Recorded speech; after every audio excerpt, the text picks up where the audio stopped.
నేను 8 నెలలు కొట్లాడినా ఈ విషయం మీద. ఒక హైడ్రా మీద నేను ఒక 4 నెలలు కొట్లాడినా, ఒక మూసి మీద ఒక 3-4 నెలలు కొట్లాడినా. ఆనాడు కొట్లాడుతున్నప్పుడు నా మీద పెద్ద మాట మాట్లాడారు.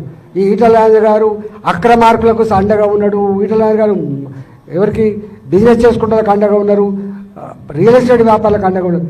నేను రియల్ ఎస్టేట్ వ్యాపారికి అండగా లేడు. ఇక్కడ ఎవడో నాకు తెలియదు, మీకు భూమి ఎవడు అమ్మిపోయిండో, ఈ ఇల్లు ఎవడు కట్టించో నాకు తెలియదు. కానీ ఇక్కడ నాకు తెలిసిందాలు ఏంటంటే 6 ఏళ్ల క్రితమో 7 ఏళ్ల క్రితమో కొనుక్కున్నోళ్ళు అన్యాయం గురవుతున్నది నా బాధ. నాకు రియల్ ఎస్టేట్ వ్యాపారం నాకు అందరూ తెలుస్తుంది. ఇక్కడ ఎవడు బిల్డింగ్ కట్టిపోయిండో నాకు ఏం తెలుస్తుంది చెప్పండి. నాకు తెలిసేదల్లా ఇక్కడ నేను ఎంపీని మొన్ననే నాకు గొప్ప మెజార్టీతో గెలిపించిండు. నా ముఖం తెలియకపోయినప్పటికీ కూడా నాకు గెలిపించిండు. ఇవాళ నీ ఎంఆర్ఓ అంటాడు, నీ ఆర్డీఓ అంటాడు, నీ కలెక్టర్ అంటాడు నా ప్రజలకు అండగా ఉండకపోతే, నీ మున్సిపల్ కమిషనర్ నీ సిస్టమ్ వాళ్ళకు అండగా ఉండకపోతే, మీరు విఫలమైతే వాళ్ళకు అండగా ఉండే బాధ్యత నా మీద ఉంటుంది.